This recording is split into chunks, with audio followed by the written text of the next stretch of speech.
Hello students, today we are continue the chapter number 8 cell structure and function, and we are discussing about parts of cell, comparison of plant cell and animal cell. Okay, let's start. Parts of a cell.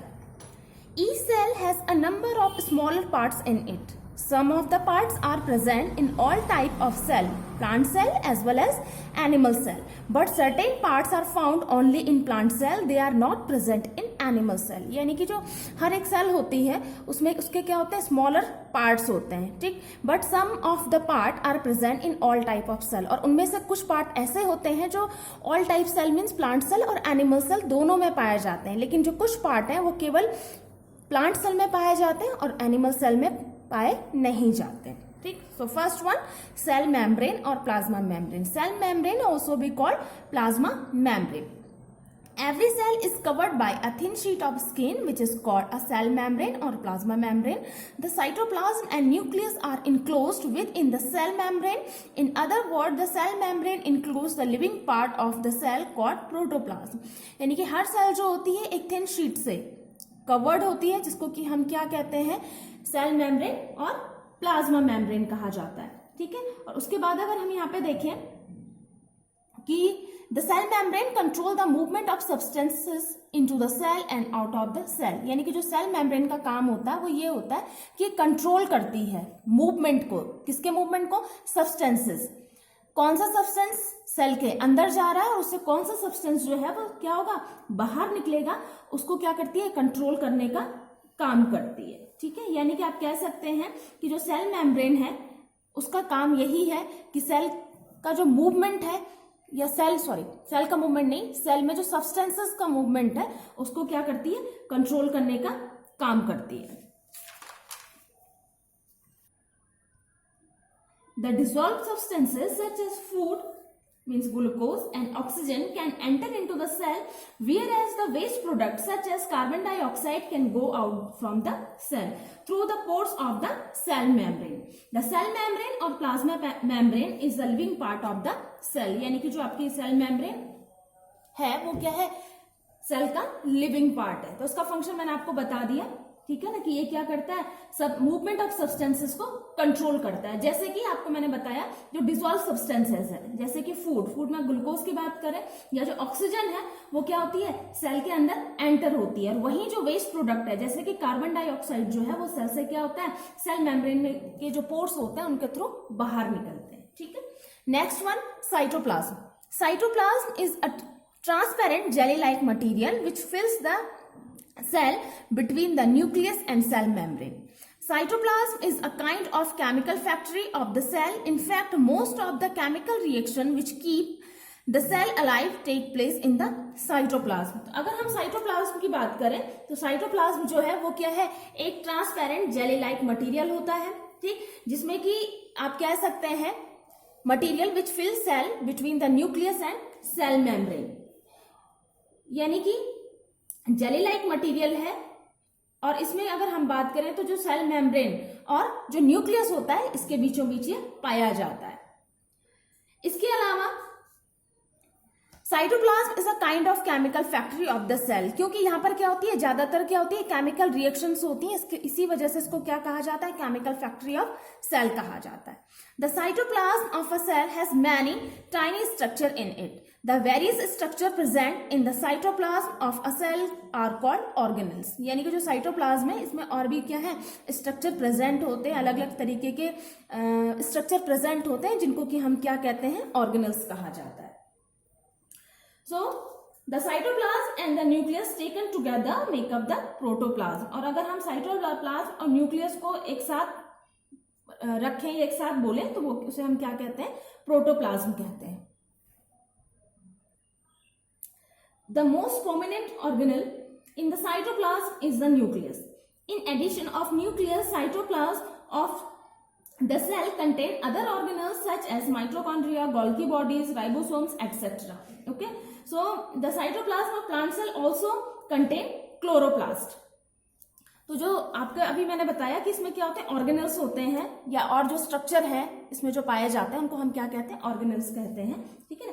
इसमें जो सबसे पहले अगर हम बोले prominent organelle जो है वो आपका कौन सा है, न्यूक्लियस है। और न्यूक्लियस के अलावा जो साइटोप्लाज्म में पाए जाते हैं वो कौन से पाए जाते हैं, माइटोकॉन्ड्रिया हो गया, गोल्गी बॉडी है, राइबोसोम्स है।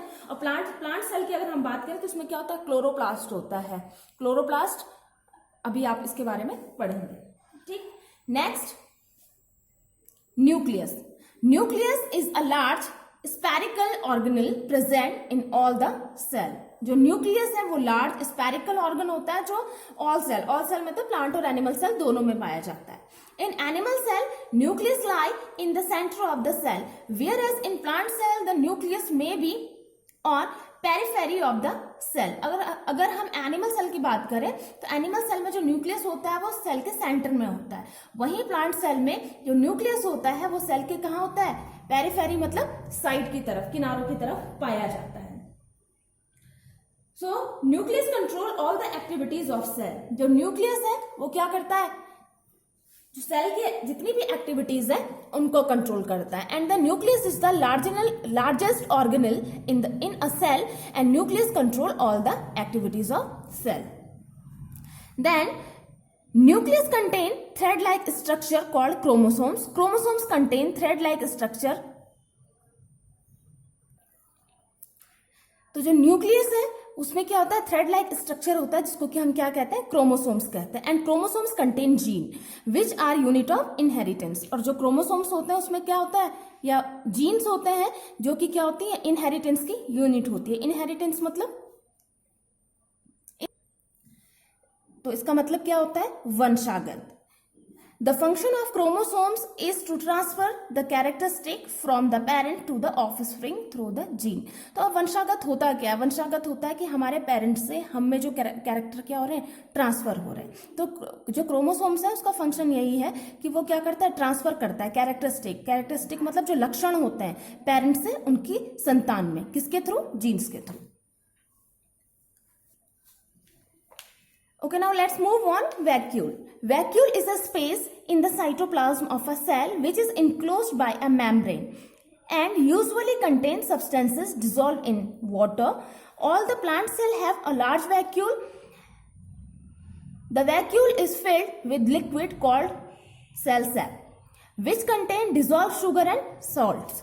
यानी कि जो वैक्यूल है वो क्या आपका एक स्पेस होता है, एक जगह होती है, ठीक, जिसमें कि cytoplasm of cell which enclose by a membrane, यानी कि and usually contain substances dissolve in water. यानी कि यहाँ पे जो सब्सटेंस होते हैं वो किसमें होते हैं, वाटर में डिसॉल्व होते हैं। But all the plant cell have large vacuole. लेकिन जितनी भी प्लांट सेल होती हैं, अभी मैं आपको स्ट्रक्चर दिखाऊंगी, उसमें क्या होती है, जो वैक्यूल्स होती हैं वो काफी लार्ज होती है और उसके अंदर क्या होता है, लिक्विड भरा हुआ होता है जिसको कि हम सेल सैप कहते हैं।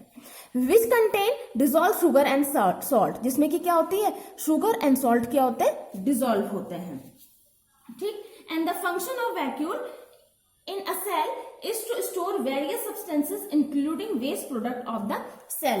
और अगर हम किसकी बात करें, वैक्यूल की बात करें, तो वैक्यूल का फंक्शन यही है कि ये क्या करता है, in the cell is to store various substances. ये सेल में क्या करता है, वेरियस सब्सटेंसेस यानी कि अलग अलग सब्सटेंस को क्या करता है, स्टोर करने का काम करता है, including waste product of the cell. उसमें क्या है, सेल का वेस्ट प्रोडक्ट भी है।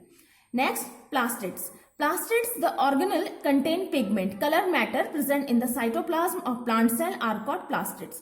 Plastids की अगर हम बात करें तो ये भी एक ऑर्गेनल्स हैं जिसमें कि क्या होता है, पिगमेंट मतलब कलर्ड मैटर होता है जो कि केवल आपकी प्लांट सेल में पाया जाता है।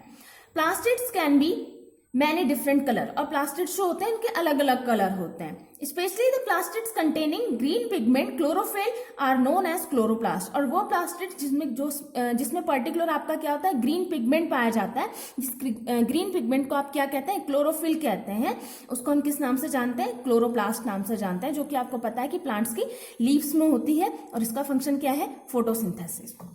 Okay, so now last topic of the chapter, comparison of plant cell and animal cell. अब हम यहाँ पे क्या करेंगे, प्लांट सेल और एनिमल सेल का कंपैरिजन करेंगे। उससे पहले आप एक जनरल डायग्राम देख लीजिए यहाँ पर एनिमल सेल का। ये क्या है, जनरल डायग्राम है एनिमल सेल का, जिसमें कि आपको क्या दिख रहे हैं, अलग अलग ऑर्गेनल्स दिख रहे हैं जिनके बारे में हमने स्टडी की है। Cell membrane, mitochondria, nucleus, chromatin, cytoplasm, vacuole आपको दिख रहा होगा जो एनिमल सेल है, इसमें वैक्यूल जो है काफी स्मॉल है, इसके बारे में अभी हमने पढ़ा। और अगर हम इसमें प्लांट सेल की बात करें तो प्लांट सेल में क्या है, वैक्यूल्स आपको काफी बड़े दिखाई दे रहे हैं, ठीक। और वहीं अगर हम देखें तो प्लांट सेल में आपका क्लोरोप्लास्ट है, ये आपको पिगमेंट दिख रहा होगा, क्लोरोप्लास्ट है, ठीक है। और यहाँ आपको एनिमल सेल में अगर आप लोग देख रहे होंगे तो आपको यहाँ पर कोई भी क्लोरोप्लास्ट दिखाई नहीं देता है, क्योंकि ये यहाँ पे क्या नहीं होता है, प्रेजेंट नहीं होता है। तो अब हम यहाँ पे कंपैरिजन की बात करें, दोनों की तुलना की जाती है, दोनों सेल की।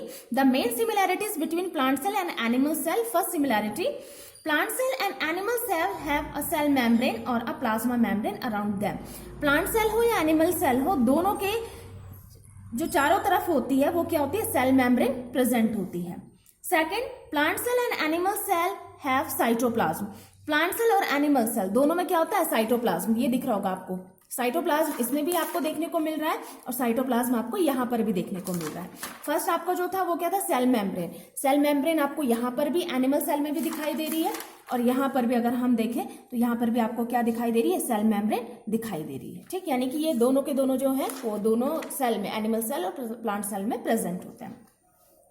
Plant cell and animal cell have a nucleus. अब प्लांट सेल और एनिमल सेल में दोनों में क्या होते हैं, न्यूक्लियस होते हैं। इसमें आपको दिख रहा होगा ये न्यूक्लियस है और यहाँ पर भी आपको दिख रहा होगा न्यूक्लियस है, ठीक। दोनों में क्या है, न्यूक्लियस प्रेजेंट है। Next, plant cell and animal cell have nuclear membrane. Plant cell और एनिमल सेल दोनों में क्या होती है, न्यूक्लियर मेम्ब्रेन होती है। आपको दिख रहा होगा कि यहाँ पे भी क्या है, न्यूक्लियर मेम्ब्रेन प्रेजेंट है और यहाँ पर भी क्या है, न्यूक्लियर मेम्ब्रेन प्रेजेंट है। ये आपको दिख रहा होगा न्यूक्लियर मेम्ब्रेन और ये जो है ये भी क्या है, आपकी न्यूक्लियर मेम्ब्रेन है, ठीक। And plant cell and animal cell have mitochondria. और दोनों सेल में माइटोकॉन्ड्रिया होते हैं, ये आपको दिख रहे हैं, माइटोकॉन्ड्रिया है, यहाँ पे भी आपको दिख रहा होगा माइटोकॉन्ड्रिया, ठीक है ना। तो ये क्या है, इनकी कुछ सिमिलैरिटीज हैं, ठीक है ना। लेकिन अगर हम वही डिफरेंसेस की बात करें तो इनमें क्या होते हैं, डिफरेंसेस होते हैं। और ये सिमिलैरिटीज और डिफरेंसेस जो होते हैं इनके ऑर्गेनल्स के बेस पर होते हैं कि इनमें कौन से ऑर्गेनल्स पाए जाते हैं और कौन से ऑर्गेनल्स नहीं पाए जाते हैं। तो सिमिलैरिटीज में तो हमने पढ़ा, कंपेरिजन की अगर हम बात करें तो सिमिलैरिटीज में हमने पढ़ा कि हम उन ऑर्गेनल्स के बारे में पढ़ रहे हैं जो दोनों सेल में मिल रहे हैं, ठीक। लेकिन डिफरेंस में हम क्या देखेंगे कि जो केवल प्लांट सेल में है और एनिमल सेल में नहीं है, ठीक है ना। तो यहाँ पर अगर आप बात करें तो हम जो भी यहाँ पे सिमिलैरिटीज या फिर हम डिफरेंसेस जो पढ़ते हैं वो सेल में प्रेजेंट जो ऑर्गेनल्स होते हैं उनके बेस पर पढ़ा जाता है, ठीक है। Thank you students.